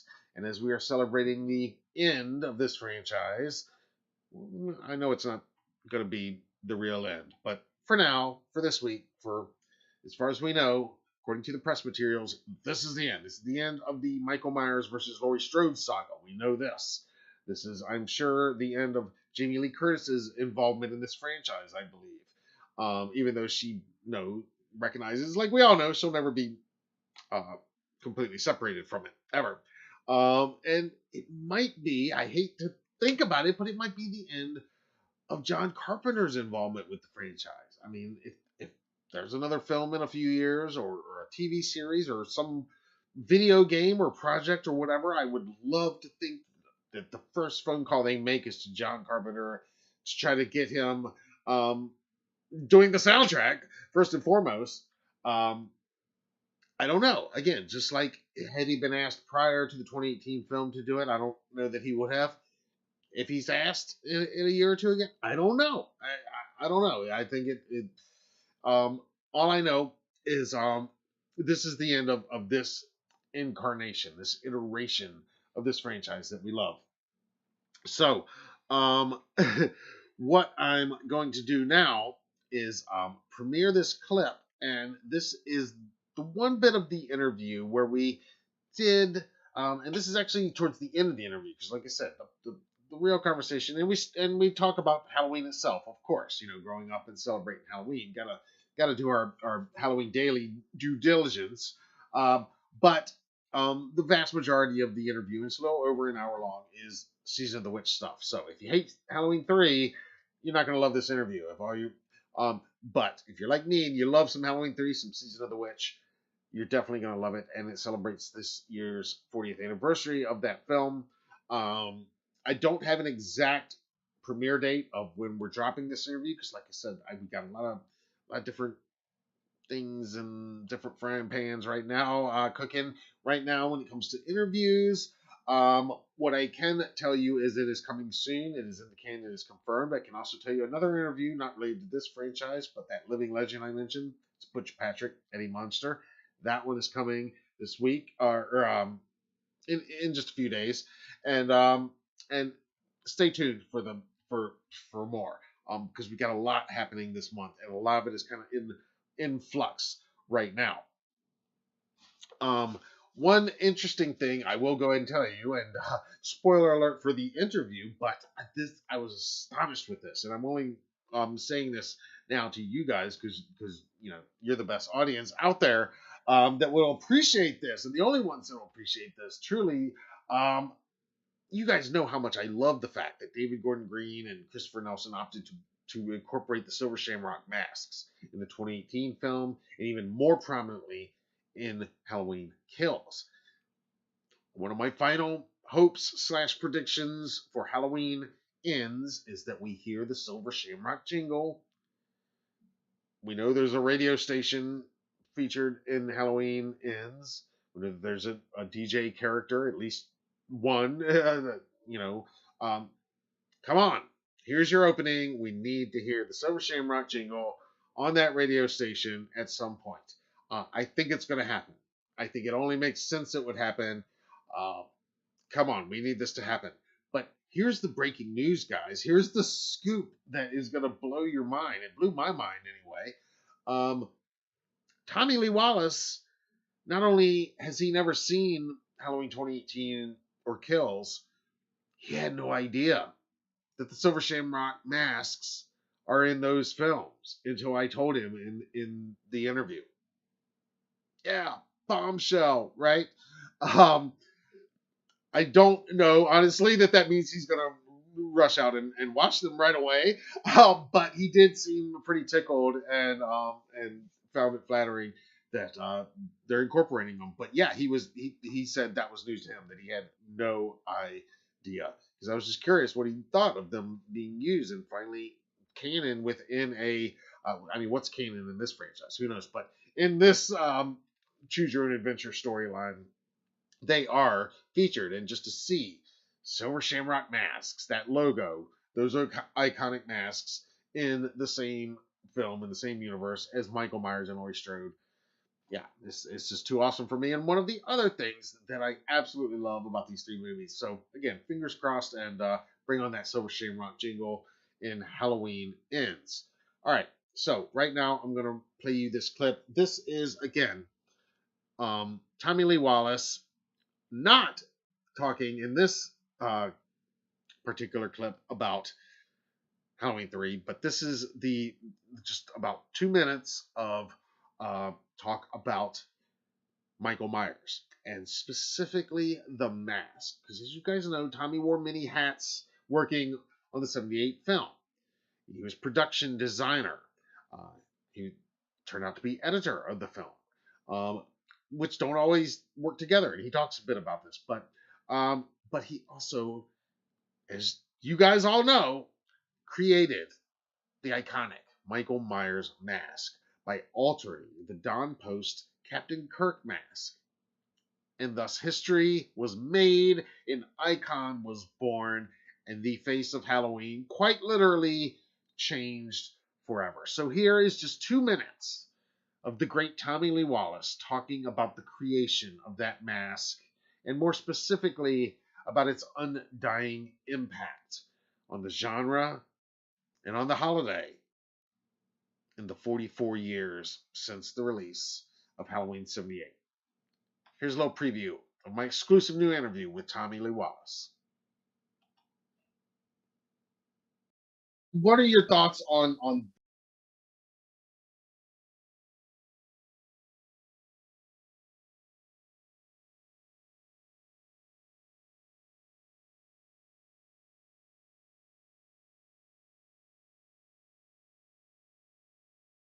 this? Now, coming to these. What are your thoughts on that image becoming so synonymous with the holiday and with horror now? Well, on the downside, I just look at it and say, "Damn! I wish I had a penny for every one of those," because I didn't. Yeah, I bet. I didn't make any money to speak of off of Halloween. Yeah. Now, coming to these conventions since has paid me back pretty nicely. Yeah. So my feelings about it have been assuaged, I guess you could say. Mm-hmm. But on the upside, it's nice to be the midwife, if you will, of an icon. Mm-hmm. It makes me feel like, wow, I was right there in the zeitgeist. Yeah. And I like the feeling that, okay, the way I'm thinking and the way my ideas have some relevance, to where we are today as a culture. Yeah. That's kind of gratifying, and I enjoy seeing all the hoopla around it. It was lightning in a bottle. Mm-hmm. When I did it, it was partly out of necessity to want to alter the mask to some degree, Mm-hmm. and also just to make it my own. Paint it stark white and take away the sideburns and stuff. And it really got to be an eerie looking thing, but I didn't realize how eerie until the person at the production office modeled it for us and came out. And before we got to a script or scary music or a plot or trick photography or incredible lighting, I knew we had a terrifying movie because that damn thing was just scary looking. It just struck you in your heart. It's like, holy shit, how'd that happen? It had that effect, and that's truly lightning in a bottle. Yeah.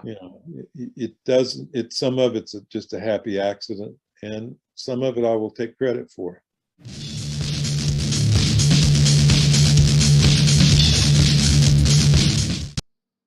All right, so there you go, and you will be able to see my full new interview with Tommy Lee Wallace coming soon this month to the HDN channel right here.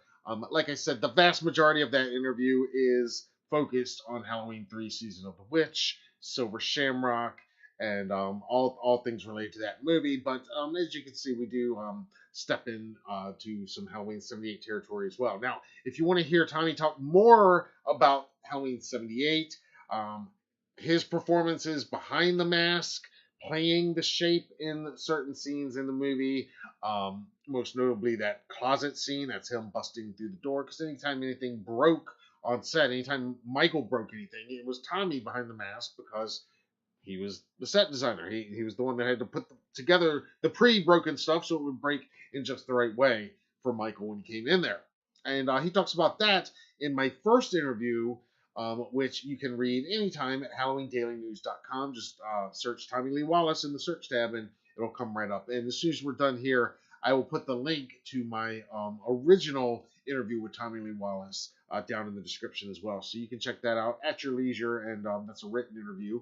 And you can read that one and look for our brand new chat coming here to the channel soon. Also, like I said, another interview. I can breaking news revealed that's coming, not related to this franchise, but he's a living legend icon, the last living member of the original cast of TV's iconic The Munsters, Butch Patrick, who played Eddie Munster and voices Tin Can Man in Rob Zombie's new Netflix movie. Had a great conversation with him last week as well. So we've got both of those interviews coming very soon here to the channel, and some other cool stuff. Just did an unboxing of some cool collectibles that came the other day. Like I said, there is some fun Halloween Ends stuff in the works. Not at liberty to say with exactly who or when quite yet. Just stay tuned. Keep those notifications on. You're not going to want to miss it. Also, I can tell you, for you Terrifier fans, hopefully you checked out my interviews last week with the stars of Terrifier 2, Lauren Lavera, and the Art the Clown himself, David Howard Thornton. They are both right now elsewhere on the channel as well. Please check them out. Only after you've seen the movie, especially with David's. That one's very spoilery. Lauren, not so much. If you haven't seen the movie, you can watch that one, and it'll just make you want to watch the movie that much more. And David's, you're safe up to the first 30 minutes, and then we very clearly say, if you haven't seen the movie, now that's when you want to turn it off. Or if you don't care about spoilers, then you can watch it and see. That movie's having unbelievable success right now for just an indie movie that was truly powered by organic fan power. And we've got yet another cast member from that movie that I'm actually supposed to be scheduled to be interviewing tomorrow, Terrifier Tuesday, fittingly enough. And again, not going to say exactly who, because that's how we do it around here. Don't like to jinx things. But a little bit superstitious about that. But as soon as that is recorded and in the can, I will be announcing who that is. But I can tell you, if you've seen Terrifier 2, you're going to want to hear from this particular person and all about their experiences on set. And it's going to be extra cool on that one because we're talking after the film's already out. So that's just a couple programming notes. Now, like I said, as far as this week, we might be doing some other lives prior to Thursday, Friday. I don't know at this time. Right now, I don't have, we're not planning to at this moment. Thursday, after I go see the film, I do think I'm probably going to do some kind of, not even my official written review, but just a quick out of the theater thoughts, reactions video. And we'll probably share that, if not that evening, then maybe on Friday. And but Friday, we very possibly will be doing another live stream. You're going to want to turn on your notifications for that, if so. That will be a spoiler-free event, if so. And spoilers will not be allowed in the live chat or comments of that one. That being said, when we gather here in 1 week from tonight, next Monday, I do anticipate that we will probably enter into some spoiler territory. So I urge everybody, check out the movie Thursday, Friday, Saturday, or Sunday. It's streaming on Peacock. It's going to be in theaters. Then let's gather. And you never know what else might be happening here, what surprises we might be able to put together between now and then. If you'll remember last year, on the Monday after Halloween Kills came out, it was a very special live event. It was the first and still so far only time we had a guest here live on a Monday night, and that was the very awesome and super talented Carmela McNeil, who of course plays Vanessa in Halloween Kills and Halloween 2018. And that was our second interview. We had talked a few weeks earlier, and then she came back on that Monday right after the film was released, when it was dominating the box office, which I fully expect ends to do this weekend. Um, and yeah, so you never know what might happen around here and who may or may not be here next Monday. It might just be me. Probably will be just me. In all seriousness, but you never know. Stranger things have happened around here. All right. We're gonna do some shout outs and then we're out of here.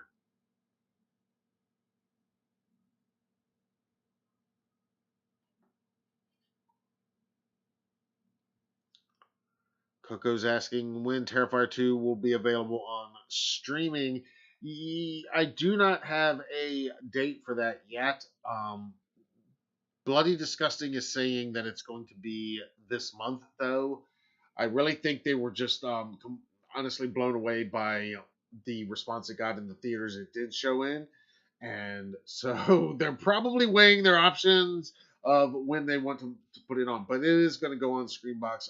I'm from what they've been saying, it's going to be later this month. So you're not going to have to wait too long for that. I would think Halloween weekend at the latest, probably.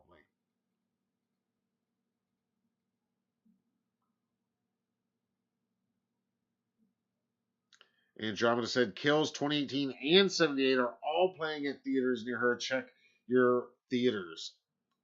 Very cool.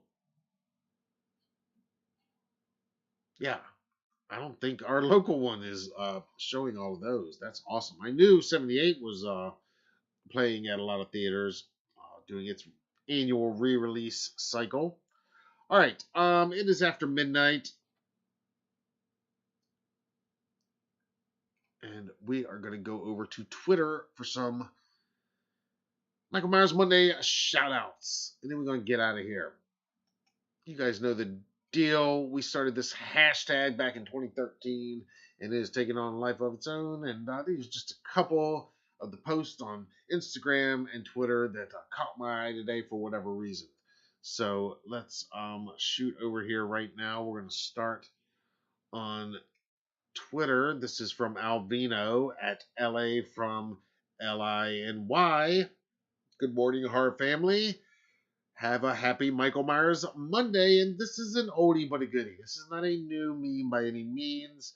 I've seen it many times over the years, but this being such a historic Monday in the history of Michael Myers Mondays, I figured it was a good time to share it. Absolutely one of the best, and it captures the spirit of what I'm talking about. How people have really made this hashtag their own. Sometimes Monday is attacking the way Michael Myers attacks. Sometimes people adopt it as inspirational, where you're attacking the week and attacking Monday the way Michael Myers attacks. And it works great both ways. Another one from Twitter. Another oldie but a goodie. We've seen this many times and shared it before. This time it comes from Vanessa at 237 _ the Overlook. Good morning, horror fam. And again, everybody gets what they want from Michael Myers Monday and more importantly, what they need. And one more from Twitter. This comes from Michael Myers at The Shape at SH8PE. POV, it's October 14th. Hell yes, I think all of us can agree with this one. Of course, I'm pretty sure this photo was taken at a Kills premiere last year because it does look like they're all wearing Kills masks, but that is a lot of Kills masks, and holy crap, that is a packed theater of Michael Myers fanatics. I love that.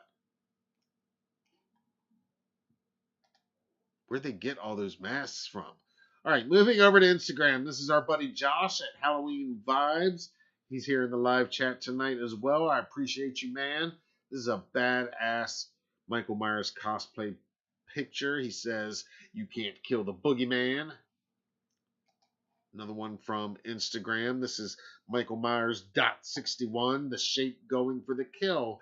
And this is what I was talking about. Another comparison shot. On the top, of course, Nick Castle in that classic scene, the Bob death scene, one of my favorites. And down below, a scene from Halloween Ends. We've caught glimpses of this sequence in the trailers, and when you freeze frame it and match it up, look at that framing composition. I mean, it is right there. I can't wait until somebody does the master mix after Ends is out of all of the visual references like this, specifically to the 78 film, where they have recreated the shots so perfectly like this. I mean, we saw other shots in the trailer of Michael pulling a knife out of the kitchen. Um, I love stuff like this. Another one from Instagram today. This is from Mel's Haunted House. Happy Michael Myers Monday. We'll definitely be rewatching these two before the weekend, so I'm excited to see Mikey on the big screen. And of course, she's talking about rewatching Halloween 2018 and Kills, which I will be as well after I watch 78 tonight. Also, shout out for having that cool ghost blue mold right there behind the Michael greeter. I got that greeter from Spirit a few years ago, and we also own that ghost blue mold with the jack-o'-lanterns behind it as well. Awesome. And cool socks. Killer socks, I should say. One more from Instagram this week. This is from Kelsey Roll. It's Halloween. Everyone's entitled to one good scare. And pretty good recreation right here of the iconic laundry sheets scene. And then, whoa, everybody is entitled to one good scare. There's a little man getting his shape on as well. All right, you guys know the drill. Tag us in your Michael Myers Monday posts every week. Use that hashtag. Keep it trending. Halloween Ends is going to be trending this week. Michael Myers is going to be trending all week, as it should be. We are finally here, you guys. It is just mind-blowing. This is surreal that we are finally here. You know, these things always happen where it's like, so many things I wanted to have ready by this time, and ideas we want to do, and things we want to do between before now, and it's like, well, here we are, ready or not, because time flies by, and this past year has really flown by. I don't know about you guys, but man, it seems like this year has flown by. It seems like we're just here talking about Kills, and here we are on the eve of the end of it all, right? As always, I cannot thank you guys enough for hanging out and joining us. This has been an amazing ride, starting specifically with these Monday night live streams back in August of 2020, all the way to now. I was looking at, I think we've done like 90 some of these Michael Myers Monday live streams, specifically these Monday night 10:31 start time things. And I started that 10:31 thing just because it looked cool. It sounded cool, you know. I didn't know that, it's not the best time to do these streams because not as many people are on YouTube as there are earlier in the day. But now it's home, at least on Monday nights. It's this is home for us, and I appreciate you guys staying up late. And I appreciate you guys that can't stay up late watching it later. A lot of you guys do, or listening in your car or whatever it may be. I really do appreciate it. It means everything. It's been a bit of medicine for me at times, it's helped me stay sane a little bit, especially during the throes of the pandemic and everything, and just dealing with things like that extra delay waiting for Halloween Kills, and other things that you guys don't even know about that on a personal level that because everybody's dealing with stuff, but there are things that these sessions, if you will, because it is sometimes a little bit like therapy session for me, but it's helped. It's helped me keep some sanity in my life, and of course it helps with HDN and keep us around. So that leads to my final reminder that if you like what you saw here tonight and dig what you've been seeing the last 2.5 years of doing these live streams, rest assured we're not going anywhere. I mean, every Monday is still Michael Myers Monday, but I would be lying if I said it's not going to feel maybe a little bit weird next week when we gather, and I mean, next week it's going to feel great because we've finally seen this movie and we're going to have lots to talk about.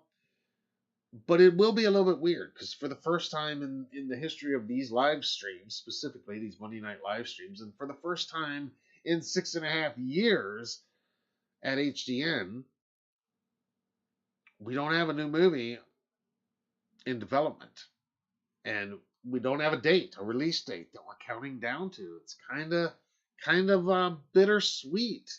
It's quite bittersweet.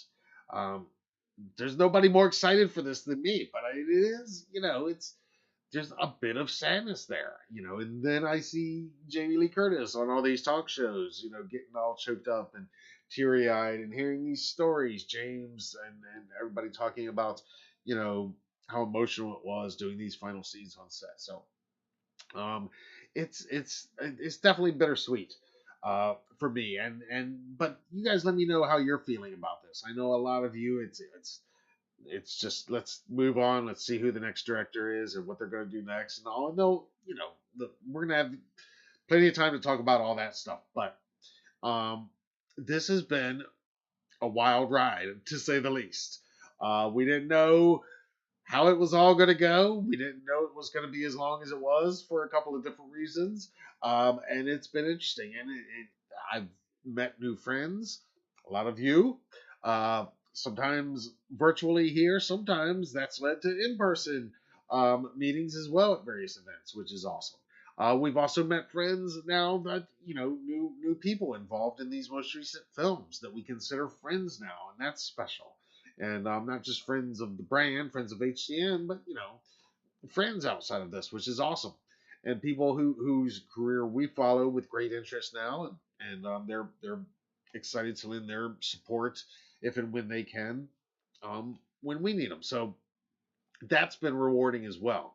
But it all kind of started with that first announcement about John being executive producer back in May of 2016, and then that led directly all the way to summer of 2020 when we started the very first Michael Myers Monday live stream, and you can go back and still watch it. It doesn't look good. It was recorded on a cell phone sitting over here, and it just I still don't know what I'm doing, but I definitely didn't then. I mean, if you think I don't know what I'm doing now, it was real bad then. But we've grown. I like to think I've gotten a tiny bit better at this, at least somewhat more organized sometimes, and it's been fun. That's what it's always was here for, was to have a little fun, to kick back. That's another reason why I did it late night at 10:31, because I figure, I'm going to get my day's work done, so that's not a distraction, and everybody else can kind of get theirs done, and you can kind of kick back, kind of like a late night show, and just kick back, and that's also why I'm usually drinking my Michael Myers Mango Twist. I'm not a big drinker. It's real simple. It's just a shot of vodka with whatever mango juice I can get my hands on, and but that's become a tradition too. And I'm a superstitious type person, so if I did something that first week, I've done it pretty much all 90 other weeks, and the Mango Twist is part of that as well. So, but that's part of being off the not off the record, but off the clock a bit for these events, because I've said that before. These Monday nights, as opposed to some of our other news report events, this is a commentary show. This is discussion. This is what I would call an editorial. This is me as editor in chief of Halloween Daily News, not reporting the news so much as discussing it with you guys, commenting on it, giving my opinions and takes on it, along with some facts here and there. But a lot of this is just fun, a chance for me to just be the fan that I already am, and not worry about the formality of reporting the facts and the news, which is what we do at HCN, which is what I love to do. That's what we've always wanted to do. We want to be a serious news organization and creditable as possible while focusing on Halloween. And that includes horror movies, and of course, horror movies set on Halloween itself. So here we are. And here you guys are. So that leads me one more time to say thank you for joining me tonight, for joining me for all 91 of these Michael Myers Monday live sessions over the last 2.5 years, and for supporting HDN, whether it's been through these David Gordon Green Strode trilogy of films the last 6.5 years we've been covering, or whether it's been from even before that when we launched HGN back 10 years ago, or if you're brand new blood here tonight. That goes to all of you. You're making this happen, so we appreciate it. Subscribe to the channel if you haven't already, if you are new blood, and if you enjoyed this, because this is what we do. And like I said, we're going to keep doing it. Mondays will continue. We'll be here talking about this franchise. It's going to be weird that there won't be a movie on the calendar for a little while, but there will be other things that we'll talk about. Most notably, there's going to be the home video release, the DVD release of Ends. I imagine we're going to be getting news about the 45 Years of Terror reunion event next year, and then I would imagine with that 45th anniversary there will come various re-releases. Maybe we'll get a box set with this most recent trilogy, maybe including the 78 film as well. I'm sure we'll get a 45th anniversary re-release of the 78 film in some new packaging or something, and of course 45 years means 35 years of Halloween 4, and of course 25th anniversary of H2O, and so forth and so on. So there'll be plenty more franchise news, but again, it's going to be a little bit different. So this has been historic. All of these weeks leading up to this has been historic. So enjoy these last few days, soak it in, have a killer time at the theater. Tag us in your photos if you're going to your theater, whether you're in costume or not. I want to see. I want to see all you guys at your theaters. We will repost it. We will reshare it, and we will gather here and we will discuss our experiences. Like I said, look for our future live streams this week, and definitely make plans to join me next Monday, where we will dive in to our full reactions to Halloween Ends. This movie that we are prepared to be shocked and awed by. We are prepared, I'm prepared for weird. I'm prepared for different. The weird movies in this franchise, I would say, are Season of the Witch, one of my favorites, Halloween 6, The Curse of Michael Myers, and Rob Zombie's Halloween 2. I think they were, in my definition, they're the weirdest movies in this franchise. So if this movie is going to rank in among those three of weirdness, I mean, again, that's just my personal take on what a weird Halloween franchise movie is. But I'm curious, is it going to fall in there? And again, I'm kind of a champion of the weird and the underdog and the outcast sometimes. So I can't wait to see this. I'm beyond excited. I'm going to be wearing that mask for a little while in our local theater lobby. We'll be shooting some fun photos like we did last year with Michael at the HK premiere here at our local theater. And yeah, I'm just gonna be watching it local this year. I guess my invite to the premiere. That's all right, Universal. You can go on without me, I guess. But maybe next time, right? Maybe next trilogy. Anyway, give me your plans on viewing in the comments if you haven't already here in the live chat. Drop us a jack-o'-lantern down in the comments. That always helps with the algorithms. Turn on the notifications so you don't miss any of our upcoming live streams and events happening here on the channel. Think about becoming a member. It's just $5 a month, and we've got a growing community over there, and the party's just going to continue. It is our time. It is our week. It is our month. It is his time. He is coming home again. And we are going to be there for it. I can't wait, you guys. I cannot wait. This is going to be awesome. All right. As always, I'm Matt Arts for Halloween Daily News.